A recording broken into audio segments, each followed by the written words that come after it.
officiel Darou Salam ñoo ko teelu noonu le président Pape Dia imam Pala boobu teelu ko le président Semi Mame Birame Diouf Pape Kende teelu ko ñoom ñu ko ndoom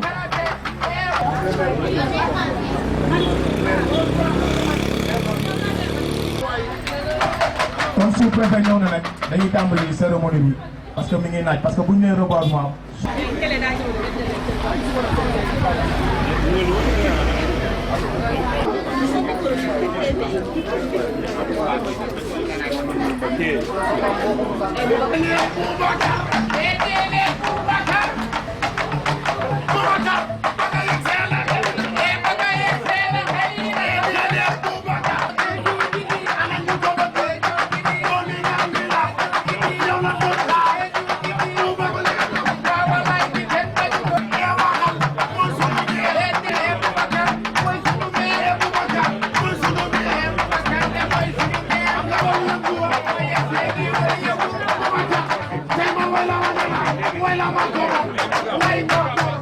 waaw c'est bien waaw ngeen may ñu rek ñu tàmbali cérémonie bi.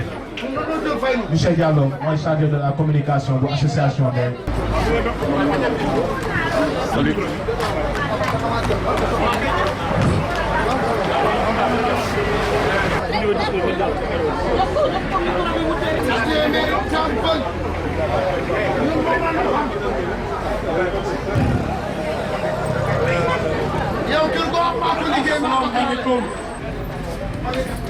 Chargé de la communication du colonel des eaux et forêts, du chef de village de Tivaouane Peulh, du délégué de quartier. Nous sommes également honorés de la présence du curé, des sœurs de la paroisse de Tivaouane Peulh. Nous saluons la présence des imams de la localité, en particulier l'imam Salman Fall. Nos remerciements s'adressent aussi à tous les mouvements associatifs de la cité, les associations de jeunes, de femmes, de jeunes filles, représentées ici par notre sœur, notre fille Astou Camara. Nous remercions toutes les femmes de la cité, les notables, les daïras. Nous souhaitons tous la bienvenue parmi nous. Le président Mouchedia va vous faire un bref aperçu des activités de la cérémonie. Je vous remercie. ginnaaw ba ma nuyoo kilifa yi fi teew yëpp maa ngi leen nangu ma ànd ak yéen ci seen mouvement bi la ko yàlla barkeel damay jiite ñaan gi waaye du man maay ñaan dama leen jiite ci ñaan gi ñun ñëpp suñu ànd ci ñaan yàlla li ñu sumb tey yàlla ko yàlla barkeel yal na yàlla dàqal leen lépp maanaam buy faral di am ci association yi léeg-léeg yal na ko yàlla fànq ba lii ngeen sumb mu jur ay njëriñ yu bëree bëri ci cité bi mais aussi mu doon royukaay ci yeneen cité yi ndax lu demee ni mag yi yàlla ba pare xàmmee fokk nañu sàggane ñu bàyyi leen rek ñu bañ a exploiter seen expérience ci doxinu société bi. jàngeen di rek ñoo xaw a tële rek ñu jàng Fatiha salaatu ala nabi ñaanal association bi seen tàmbali bi seen perdition ngeen may ma rek benn kàddu bu gàtt parce que dama am beneen jotaay moo war a jiite ji ñu soog leen bismillah.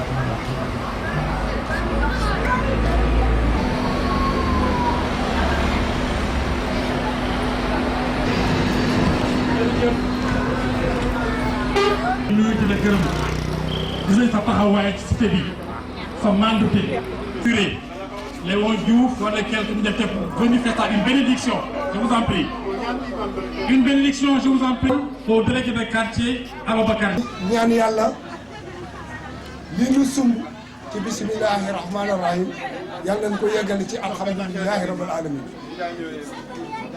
yàlla jërëjëfati ndax dañuy tàmbali metti na trop waaye ñoo ngi santaat yàlla bu baax ndax booba kenn newu fi ba yàlla indi ñu daje fi ñi fi yàlla dajale itam dañu bokk ay xol ak jëmuwaay ci defar ak àndandoo nekk benn yàlla ci yàlla saxal ndax ñu ko sumb ñëpp fi lañu dëkk sumb ko ci bisimilahi rahmaani rahim ñu bëgg mu nekk continuité ndax yemuñu ci reboisement rek duñ ci yem am na yeneen sumbaat yu ñuy sumb yàlla ci yàlla defal wér ak tal ak dal te nu fekke ñun ñëpp ci barke Seydina Muhammad allahumma salli ala Seydina Muhammad.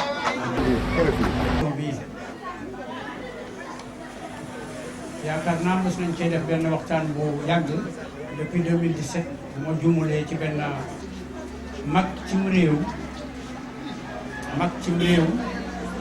weesu na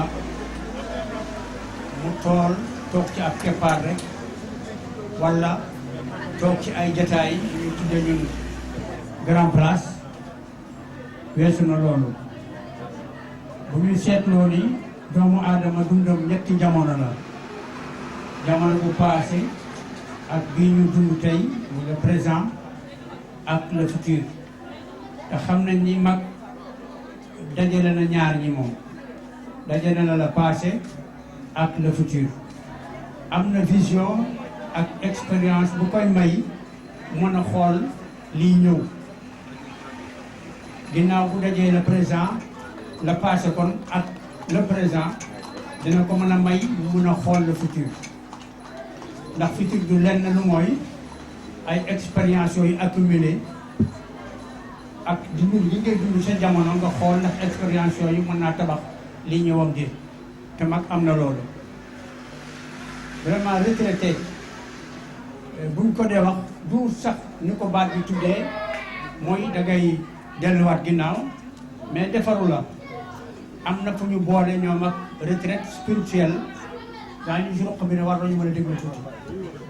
na am jamono mu soxla boppam mu dem lëlu pour mën a xoolaat action yi muy mëne xoolaat li mu war a jëf ëllëg ndax dina méngoo ak li muy dundam déet olof ginnaaw amaluñ ko baat buñ ko mën a firee ci wàllu spiritualité ñoo ko tuddee sangat mooy sentir nga ni da nga diis am na lu la tee dem nga dem sangatu ji pour mën a avancer retraite spirituelle tamit c'est la même chose retraite bii ñu def tamit ci la vie active c'est la même chose doon nga liggéey ba jëmmi jamono loi bi mayetu la selon sa âge nga dem ñu delloo la ginnaaw tuuti pour nga xoolaat ban action ngay defaraat moo tax yenn waxkat yi nee nañu la vraie vie commence après 40 ans d'ailleurs ci islam sax wala ci diine yëpp amul benn yónnent bu ñuy yónni lu mooy après 40 ans benn exception moo ci am ci yónnent yi mooy Isa alayhi salaam Jésus Christ bi nga xam ne ñun ñëpp ñoo ko bokk moom rek mooy seul prophète boo xam ne bii atteindre l'âge de 40 ans pour ñu yónni ko kañ lañ ko yónni dès le bas âge bi mu juddoo la mission bi commencé rox loolu tax muy wax ba mu nekkee xale donc exception boobu mu am nag moo tax yàlla jox ko yenn grade yi amul kenn kuy juddooti ci àdduna comme ni Isa ñëwee ci jamono amul yaayam it amul benn yaay bu mel ni yaayu Isa alayhi salaam donc kon après 40 ans ci dundu doomu aadama réel entre rapport am ak Dieu mais ci dundu entre nit ak nit mooy ne yëpp ay 60 ans 65 ans mooy retraite donc boo ko retraité yow daanaka tu es prêt pour être un prophète parce que tu es déjà mûr am nga ay expérience aussi lu bari ci janti àdduna dootu la mën a yóbbooti kon nag voilà la personne idéale pour mu taxaw jeunesse yi am nañu quelque part ay failles parce que seen vision amul selon expérience bi retraité bi du dund jigéen ñi aussi par seen côté émotionnel mun ñoo jiite yu gën a bari mais nit ku góor ku retraité moom mucc nga ci ñaar yooyu yëpp fukk jeunesse passé nga ko côté émotionnel dootu la mën a yëngal say expérience yi nga toog aussi loolu moo lay jox aptitude que ni c'est la seule personne buy mën a defar ab cité donc ñoo ngi leen di encourager ci côté boobu na ngeen ci bàyyi xel bu baax a baax mais aussi dee leen bàyyi xel des fois ci seen côté religieux moo xam ay chrétien nañu wala ay jullit lañu bàyyi leen xel ci ni pour nga réussir benn mission ci àdduna il faut ngay sànni ba tegleeg yàlla sa ginnaaw loolu moo leen di mën a may ngeen am tànk bu dëgër fi ngeen ko taxawal moo leen mën a may ëllëg aussi ñi ñëw seen ginnaaw duñu mën a xam ni daañu xam ni kon ndeke sunu mag yi kat ndeke bàyyi woon nañ xel ci ay côté yu bari kon ñoo ngi leen encouragé encore une fois yàlla dooleel leen yàlla sàmm leen yàlla taxawal mbir mi ba nga xam ne ëllëg si biir mën naa am sax benn cachet conseil de la cité xaw ma yaakaar naa ci vocabulaire mairie bi am na fi pourquoi pas yéen du ngeen taxawaay boobu am na fi yu bari yoo xam ne ay problème yoo xam ne yii ñun en tant que habitant ñu war a mën a taxaw pour def jërëjëf di la sant.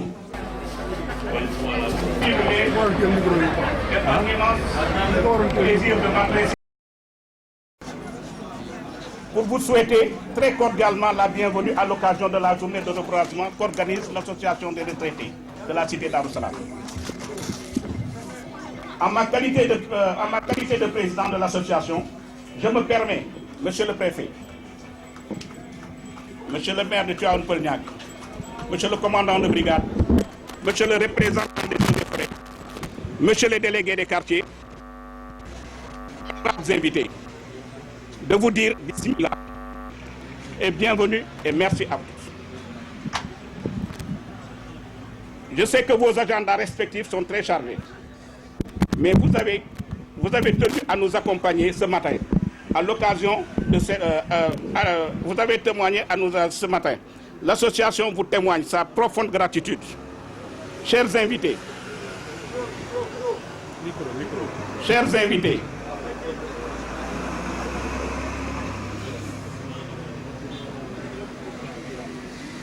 notre ambition est de tisser des liens de fraternité et de bon voisinage, d'une part, mais aussi d'autre part, d'œuvrer pour le développement économique, social et culturel de la cité Darou-Salam.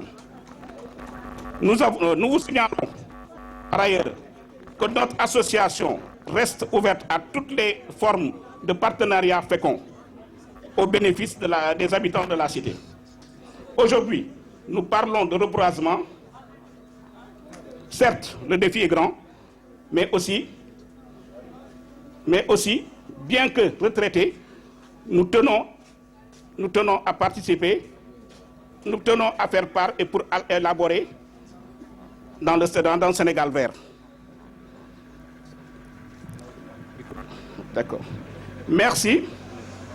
La cité Darou-Salam, une cité Darou-Salam verte. D'accord.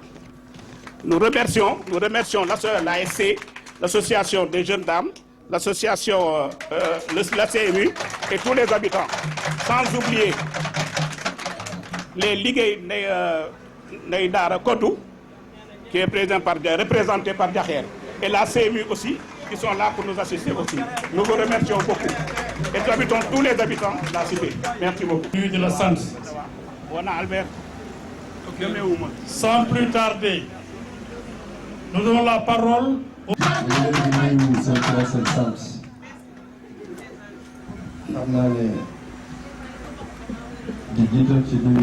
Monsieur le sous-préfet de l'arrondissement de Sangalkam. Oui, quelqu'un qui est vraiment très disponible. Monsieur le sous-préfet, il est sant. Xam nañu tey dimanche la. Tey programme yi bari na. Mais dañ ne loo mënoon jàpp muy jour repos bi leen ñëwal cité Darou-Salam. Ku xam ne administration lundi bu vendredi lay liggéey. Tey dimanche la. Tey mu waroon def grasse matinée. Nga bàyyi loolu yëpp ñëw tey fii ci Darou-Salam. Donc ñu lay sant sa oyofaay. di la gërëm bu baax. Di sant monsieur le délégué de quartier. ñu lay sant. Di sant membre association bi yëpp. Gis naa aussi ay kilifa ñoo xam ne ku tudd Darou-Salam tudd leen. ñu ngi leen di sant di leen gërëm. ku mel ne madame la conseillère Assou Diouf. Adja Ndeye Penda Mam Penda. madame sama yaay Diakher ak madame Ndeye Fatou Gaye ak kilifa monsieur Kende donc un grand responsable parce que jeune dame yi c'est important ma tudd leen ñu nekk kilifa bu mag boo xam ne mu ngi fii muy monsieur Diouf Darou-Salam. Monsieur le préfet kooku bëgg naa nga xam ko parce que c'est un acteur de développement. Ok mu ngi jàppale bu baax a baax a baax donc vraiment ñu ngi lay nuyu di nuyu yeneen kilifa yi nga xam ne jóge nañu feneen monsieur le conseiller monsieur Niang mu ngi fii nekk directeur école Darou-Salam di nuyu sama papa tonton Mame Birame Diouf jóge ba ci wàllu moom tamit rek moo ko ñëw c'est un acteur de développement. damay bañ a demee Diouf gis naa ñëpp ñoom may seen moom xamante nañ depuis donc gis naa ñëpp sant naa leen gërëm naa leen donc wax bi comme ni ñu ko waxee rek monsieur le chargé de la communication monsieur Diallo di nuyu sama xarit Keita soo leen gisee ma ñemee Darou-Salam mooy waa ji taxaw ancien douanier la nag mais sama xarit la sama papa la. donc maa ngi leen di nuyu leen sant monsieur le préfet lii dafa am solo parce que dëkk dafa war a naat foo naa ne sous-préfet xam na li may wax ñeneen ñiy tukki xam ne li may wax tey soo demee dëkk Europe da ngay gis benn kër bu nekk ci biir kii mais ay garab ñoo koy sëkk mais fii Sénégal ciment bi rek la ñuy construire fàtte garab yi te garab su saxul taw du taw loolu laa dégg kilifa di wax donc yéen waa retraité Darou Salam li ngeen def ñu ngi leen di félicité dafa am solo parce que dëkk day am garab dëkk day naat su naatee day taw su tawee Sénégal dëkk bi am jàmm donc loolu ñu leen si rafetlu on a bi mooy seen première édition incha allah rabbi maire bu Tivaouane Peulh dafa tukki mais dinañ leen accompagner bu baax a baax a baax dina fexe dinañ leen recevoir. donc fii dañ koy dooree yéen a koy piloté ñu ngeen defee Darou Salam reboisement ngeen defee ko Tivaouane Peulh defee ko saf ko defee ko fu ne donc loolu tàllal nañ leen joxo loxo dinañ leen accompagner de Tivaouane Peulh. monsieur Diop ñu ngi leen di sant bu baax wax bi du gudd di leen gërëm ku mu tuddul ngeen xam ne rek si mbooloo la wala ñu tudd ñëpp gis naa ñëpp sant naa ñëpp monsieur le maire mu ngi leen di nuyu monsieur le sous-préfet sant nañ la gërëm nañ bu baax a baax a baax donc sant nañ leen gërëm nañ leen wasalaam. représentant du maire gërëm ñëpp vraiment nous sommes très honorés très contents au passage ñu ñëw la monsieur Niang bi nga décolle la santé monsieur Diouf ñu ngi gërëm ñëpp ñu ngi sant ñëpp léegi ñoo ngi yeewi autorités yi mais à titre symbolique dañu bëggoon monsieur le préfet ak le maire ak la commune de Tivaouane Peulh. Ce directeur, je le connais bien. Ah oui? Tous les bons sérères se connaissent. Mais attends, il n'est pas sérieux à 100%. Il n'est pas sérieux à 100%. Il est teint clair. Non. Lui, il est peul, hein. Un sérieux doit être vraiment noir avec les yeux rouges. Lui, il est peul. Bon, en tout cas, il porte un nom sérère. Et il est sérère. Et il parle sérère. Même s'il est de teint clair. Et c'est un bon sérère. Donc, directeur, merci. Ça me fait plaisir d'entendre que le maire la tienne ces témoignages d'un agent de l'État de votre temps. Ça nous rassure. Parce que vous êtes en train de démontrer que la valorisation des terroirs, quand on est dans sa localité, on doit s'impliquer. C'est un des pans de l'acte 3 de la décentralisation. Mesdames, messieurs les conseillers municipaux, messieurs les délégués de quartier, de fait, monsieur le commandant de la brigade, mesdames, messieurs, membres de l'association des retraités de Darou Salam, je crois membres de l'association des jeunes dames, distingués guides religieux de la communauté chrétienne et de la communauté musulmane, hommes de la presse. Je voudrais d'abord, certains peut-être seraient surpris de me voir de la sorte, mais c'est à cause de l'activité. Et je sors de la messe pour venir directement ici. Je me suis dit, par respect pour les personnes, je ne pouvais pas aller me changer, autant venir, parce qu'on m'a dit que les gens m'attendaient depuis. Bon, ceci étant, je ne serai pas long. C'est de féliciter les retraités. L'outar. Parce que l'Oudéméni, c'est des initiatives prises souvent par des jeunes. Généralement, c'est des jeunes qui se disent « Ah, l'avenir là, c'est nous ». Mais des vieux qui prennent en charge des questions d'environnement, des questions liées à une bonne perception de la phase 2 du PSE, à savoir le PSE vert. C'est ce que je perçois à travers votre action. Mais vous aurez pu aiguiller des jeunes, mais si vous vous mettez au devant, c'est ça le charme de l'activité. Et ce qui explique tout au début que je vous avais dit que je vais vous accompagner et je serai présent par la grâce de Dieu. Mag, d'où toujours pour y retraiter, dañuy jël satala, jël sijaada, des fois Bible ak Bible pliane, ñu ne la demal toog. Te yow say activité dans l'administration boo mënti nekk public wala privé wala collectivité locale territoriale moo jeex mais yow waxuñu la ne da nga war a préparer wu pour dem dee déedéet parce que moment bi ngay l'imam l'a dit tout de suite c'est à partir de 40 ans di dem ci kaw ci ngay nekk nit koo xam ne kii li nga accumulé li nga engrangé war nga mën a jëriñ société bi davantage parce que nga ëpp jot pour mën a taxaw pour mën a yenn combat yi surtout des combats nobles des combats de développement et c'est l'invite que je fais. Je dis pas n'allez pas dans les mosquées, je dis pas de ne pas aller dans les églises, mais surtout aidez-nous de par votre expertise que je reconnais à travers vos différentes personnes que j'ai rencontrées. Vous venez de divers horizons.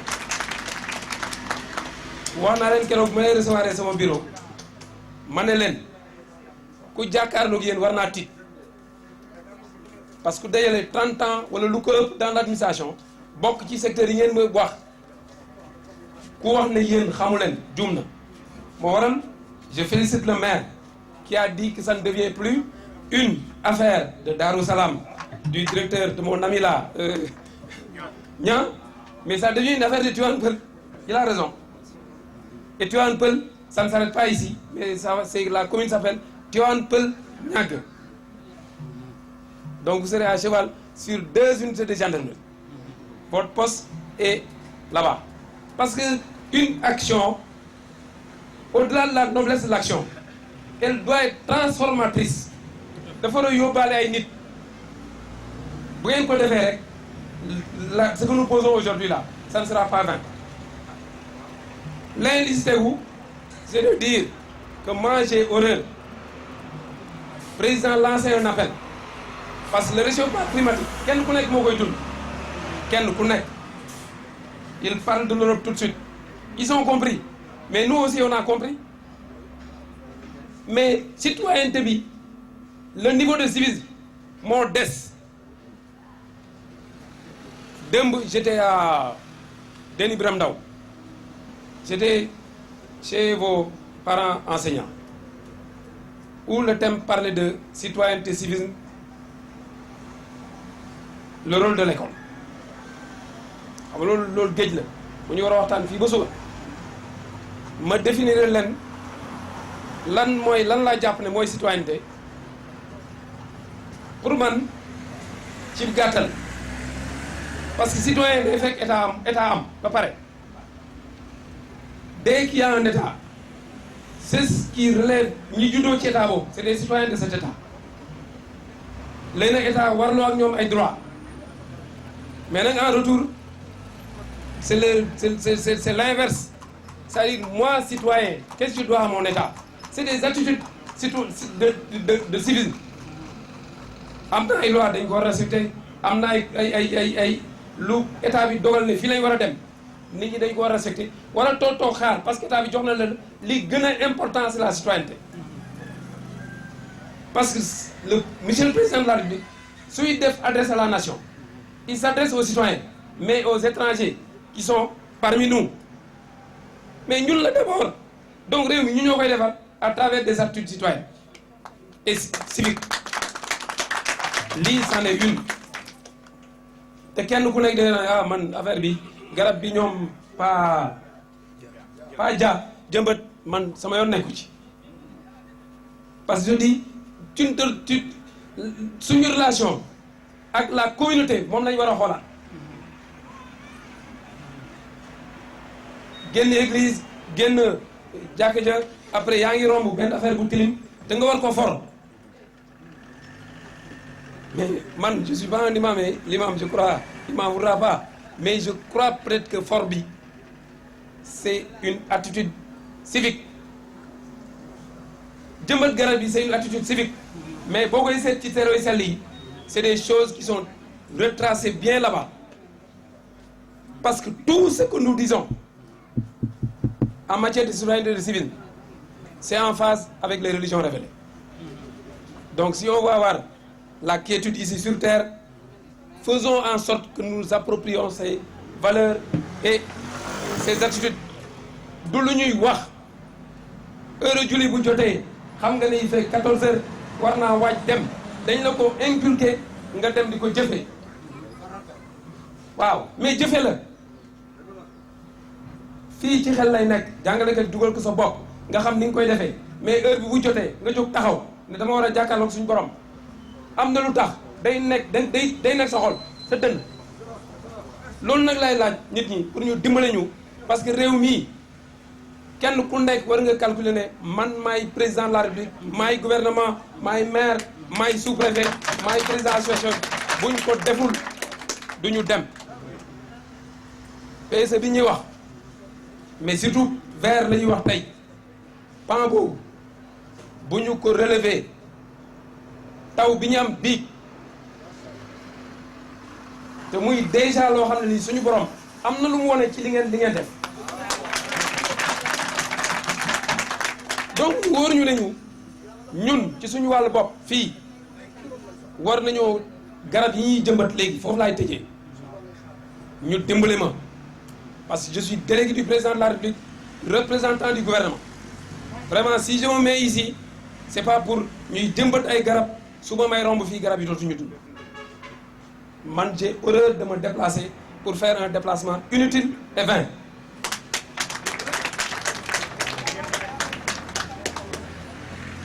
Monsieur le maire, messieurs les délégués de quartier, messieurs les imams, maa ngi leen di dénk garab yi bu ñu dundee sàmm ngeen wax yi ma wax fii bu ñu dundul ah tooñ ngeen je vous remercie. Non, ça, non, c'est pas possible. Bon, le dernier mot. Très bien, c'est pas possible. 4 supérieurs des eaux et forêts qui sont là. C'est moi-même qui ai dit, je suis porteur de la voix de l'État. Quand je suis là, il n'y a pas une autre.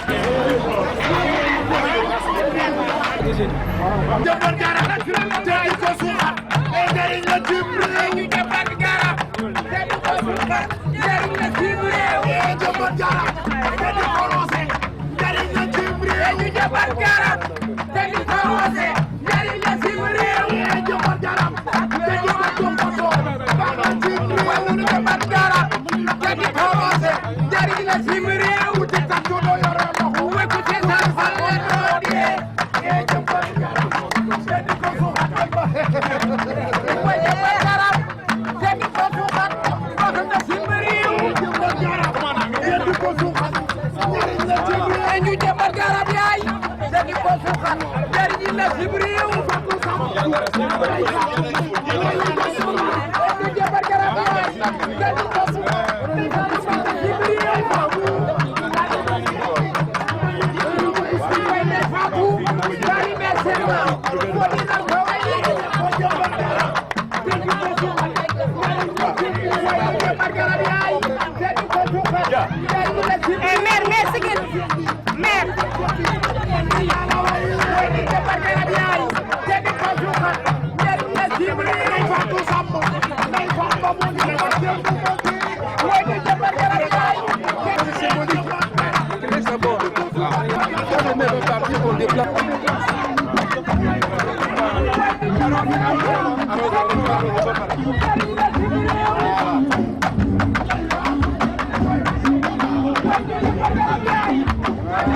faut toujours conserver la mode.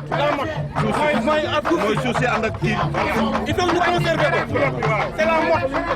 moo tax boo koy gis suuf si nga gis ko. voilà. ok. awal ma buubu voilà merci. sotti.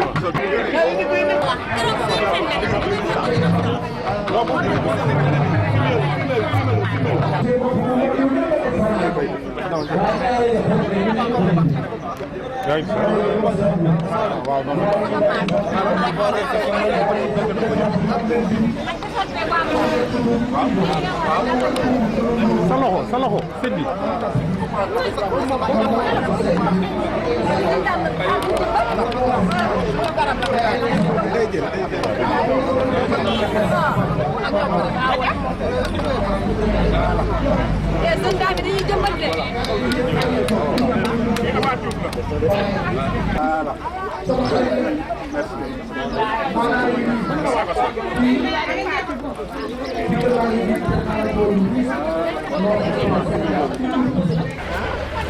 Monsieur le commandant moo ko moom.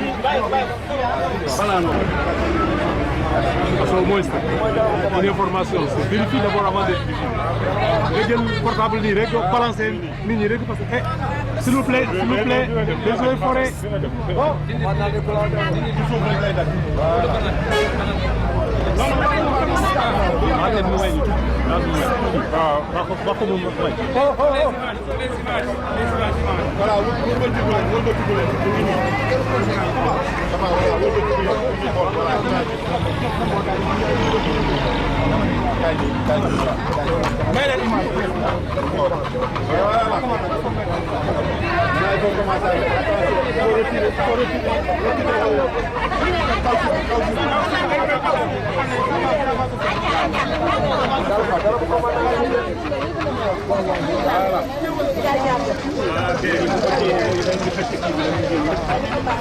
Mana nag yi bari na fi de nga ramas de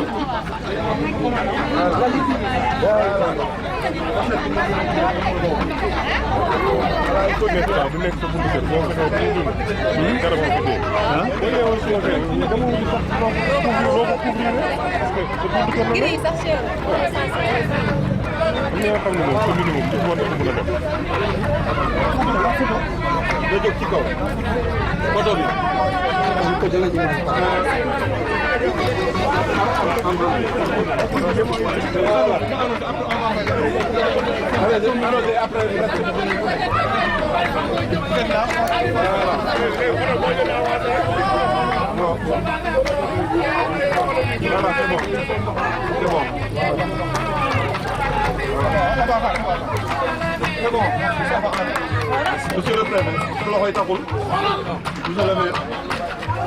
bon, les retraités, une photo avec monsieur le sous-préfet, si possible. Hein?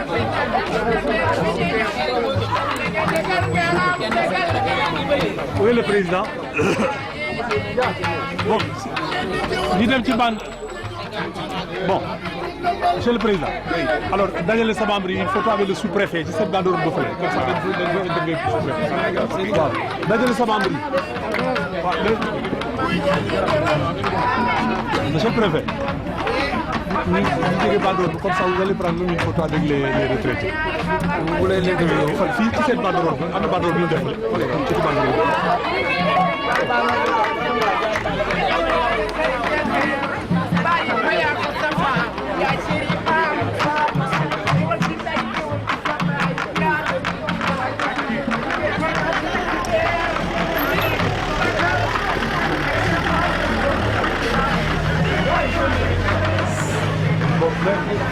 Est-ce que du fii gën a yaatu fii moo gën a yaatu. waaw fii moo gën a yaatu bi ah.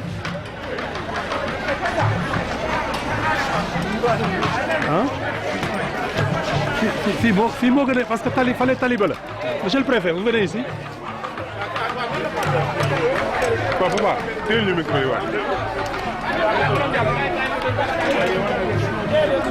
Ara bañ taxaw ba waaw.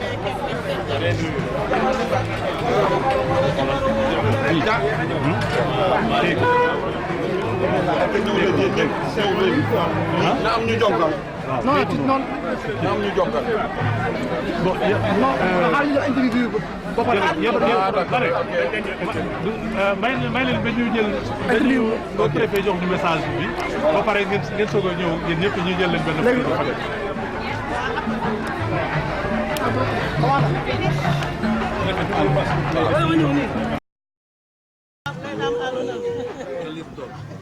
Sebe kaay. Après ñoom dañuy jël yeneen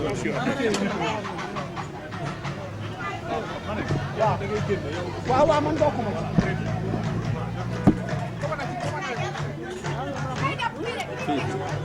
C'est bon. C'est bon. Voilà, c'est bon. C'est bon? Vous pouvez y aller? Voilà. Bonjour, monsieur le préfet.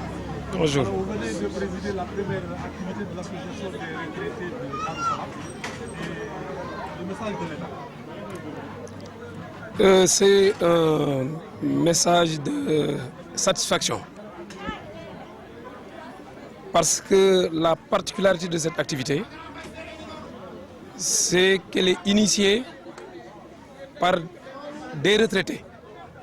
Des retraités qui, si on se permettait de vous présenter les membres du bureau exécutif, vous verrez que c'est des gens qui ont acquis une longue expérience dans différents secteurs de l'administration et peut-être du secteur privé, qui auraient dû se dire que oui, nous on a terminé notre période d'activité, nous sommes bons pour la mosquée ou les églises, mais qui décident de répondre à l'appel du président de la République, de monsieur le président de la République, décliné à travers la phase 2 du PSE, où il est question du PSE vert. Il est question du PSE vert. Et le PSE vert, il vient pour répondre au réchauffement climatique que nous subissons tous, ou avec toutes ces conséquences que nous voyons au quotidien. Et pour inverser la tendance, il nous faut que ce pays-là, comme l'a dit tout de suite l'adjoint au maire qui rentre récemment de Turin, où il dit que quand vous voyagez en Europe, vous voyez que vous ne voyez que de la verdure qui était ici présente avant. Mais du fait de la démographie galopante, les gens sont en train de détruire des vergers au profit d'habitation. Mais il faut inverser pour faire en sorte que chaque Sénégalais puisse au moins soutenir ce qui a été fait en matière de reboisement et ce qu'ils ont compris. C'est ça la particularité. Bon, je leur ai dit, pour terminer, dans mon discours, qu'une action, parce que quand vous menez une action révolutionnaire de cette dimension, parce que c'est des vieux, c'est des hommes du troisième âge, ça aurait été initié par des jeunes, le mouvement naïtan, le mouvement associatif, jeunes. Bon, personne ne serait surpris. On dirait que oui, ça rentre dans l'ordre normal des choses. Mais des vieux du troisième âge qui optent de répondre à l'invite de son Excellence, Monsieur le Président de la République, mais ça, c'est inédit. Et je les invite à faire en sorte que ces arbres qu'on a plantés, qu'on puisse les surveiller pour qu'ils puissent grandir à l'image de ce que j'ai trouvé à Darou Salam. Et que ça puisse essaimer. Ça puisse être une action transformatrice dans le village de Tivaouane-Peulh, dans la commune de Tivaouane-Peulh-Niague, pour que d'autres retraités, d'autres personnes de catégories proches de celle-là puissent s'impliquer, parce que l'histoire de l'émergence de ce pays-là, aucun Sénégalais ne peut se dire, et les étrangers vivant parmi nous, qu'on est insensible à ce qui se passe. Moi je crois, en tout cas, c'est des félicitations que je les adresse à l'endroit de la plus haute autorité, à l'endroit du gouvernement que je représente ici dans l'arrondissement. li may wax ci lii mooy ne li ci doon mbégte buñ ciy jàpp mooy ne nit saa yu retraité dañ naan nañ ko jox satala nañ ko jox kaamil nañ ko jox sijaada nañ ko ak pliaan damal nga dem toog mais lii ñuy def nii reboiser ñoom président de la République woote ne réew mi jaww ji mu ngi soppeeku te soppeeku bu muy soppeeku kenn ku nekk yaa ngi koy yëg parce que yéen ñi dëkk Dakar dëkk Cap-Vert xam ngeen ne ay fanweer ci ginnaaw tàngoor yi ni mu duggee fii mel noonu boo demee Bawol boo demee Fuuta boo demee feneen loolu ci benn aspect la bu may wax ci réchauffement climatique bi léegi nag loolu doomu aadama moo def ba li maam yàlla tabaxoon mu déréglé wu mais doomu aadama moo war a defaat ba affaire bi delluwaat fa mu newoon te mën na nekk parce que déjà mel na ni suñu borom dafa wuyu parce que yéen yaa ngi ko jàpp tey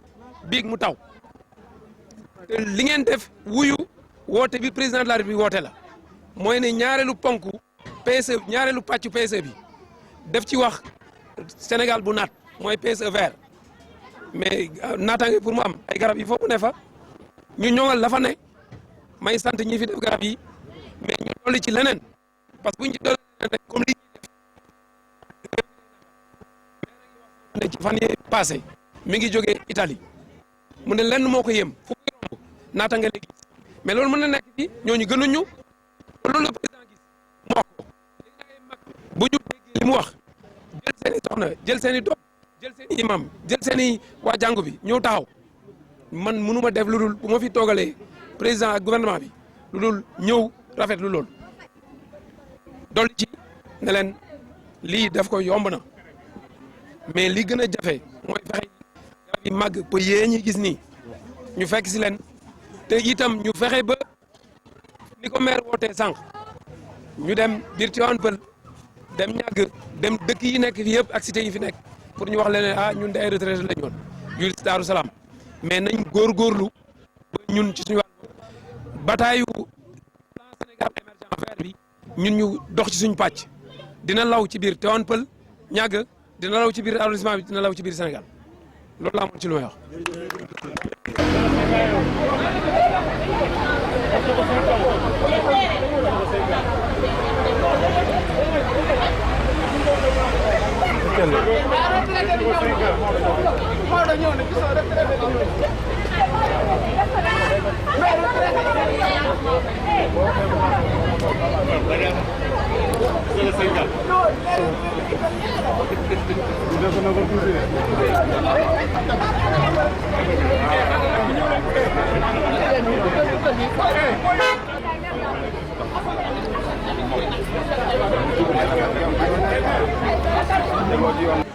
Oui. Oui, je me nomme Boubacar Ka, premier adjoint au maire de la commune de Tivaouane Peulh Niaga.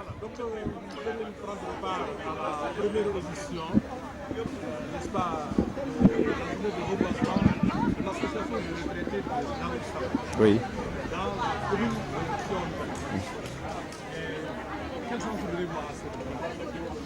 Donc vraiment on est, merci beaucoup, on est très content de ce journée aujourd'hui.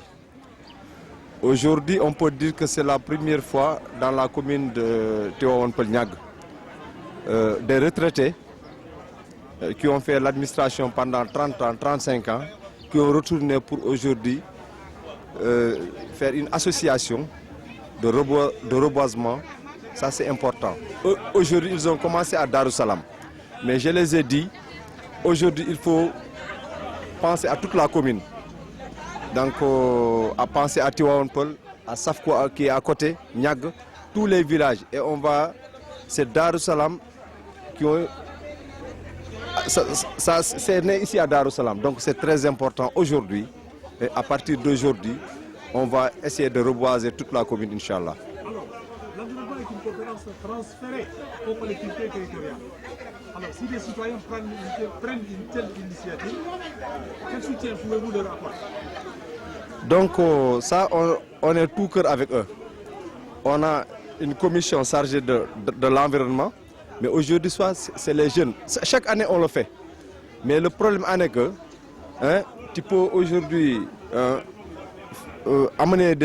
faire un reboisement, mais il n'y a pas de continuité. C'est ça le problème du Sénégal que je dis.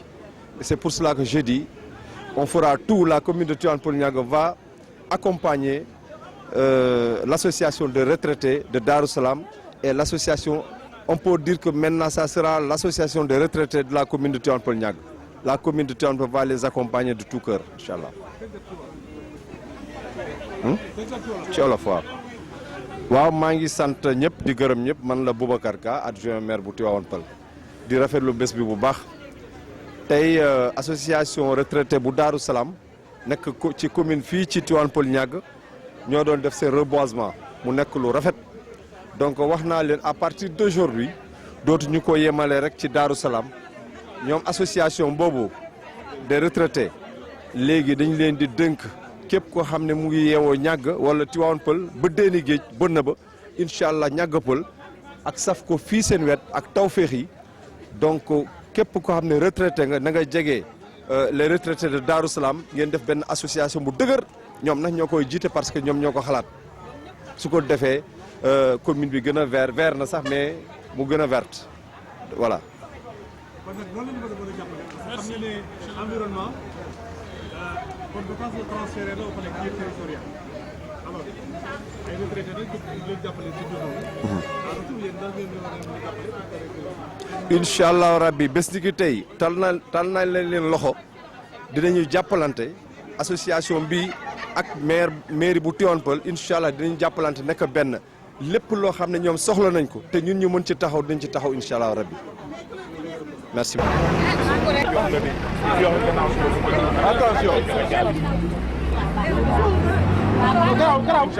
mais gisuma dem rek mën naa la wax. moom gisuma dem rek toll voilà voilà ndànk nag may leen def leen ndànk mu jël leen. voilà léegi ko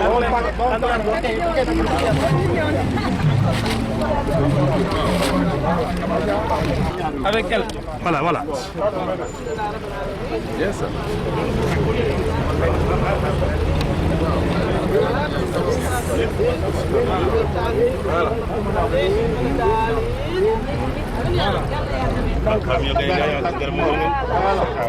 Voilà.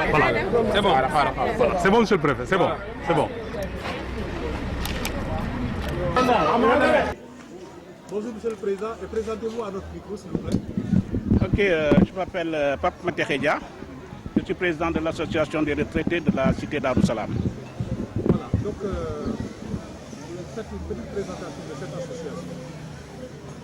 L'association est composée de plusieurs membres, des membres des retraités surtout. Donc des fonctionnaires de l'État et du privé. Donc l'association a pour but une ambition de tisser des relations de bon voisinage et de participer à l'élaboration d'un Sénégal vert. C'est le but de l'association, c'est le truc du reboisement. Voilà, donc vous avez choisi aujourd'hui comme première activité. Parlez-nous-en un peu. Oui, on a choisi comme première activité le reboisement. Vous savez, le reboisement, comme le disait le président, fait partie du PSE et que c'est quelque chose de très important vu le contexte actuel qui se passe dans le monde entier, l'effet de serre et suite. Donc on a vu mieux de faire un reboisement, de planter des arbres, au moins pour amoindrir le coût de la chaleur et l'effet de serre. Alors, quelles sont vos perspectives? Nos perspectives d'avenir, c'est toujours comme je vous ai dit. Vous avez reboisé aujourd'hui, alors qu'est-ce que vous voulez faire demain? Ce que je dis, nous avons reboisé aujourd'hui et nous voulons inviter toute la communauté de Tivaouane Peulh, Niaga, Sapko, Darou Salam, ainsi de suite, à s'initier à nous pour continuer aussi ce reboisement pour qu'on ait un Sénégal vert ou une cité verte. Voilà. Madame association bi ni ñu ko waxee rek dañ ko def pour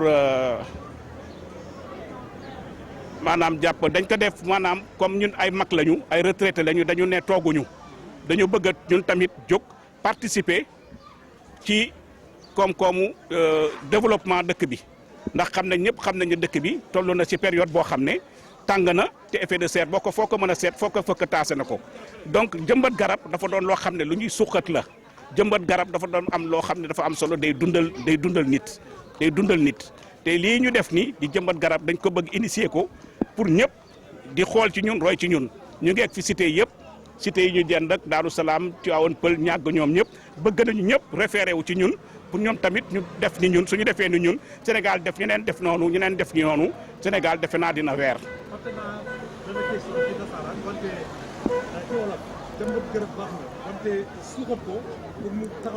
waaw voilà moom laay wax suuxat bi moo tax ma ne da jëmbat garab da bëgg ñuy suivre exemple ci ñun dañuy jëmbat garab suuxat ko ndax mu ñu bëgg ñu mel ni mu war a mel ndax buñ ko jëmbatee suuxat ko li ñu bëggati dañ ko am un Sénégal vert te dina amoindrir l'échauffement climatique loolu daal moo tax garab am njëriñ ci kii bi jërë ngeen jëf voilà merci beaucoup.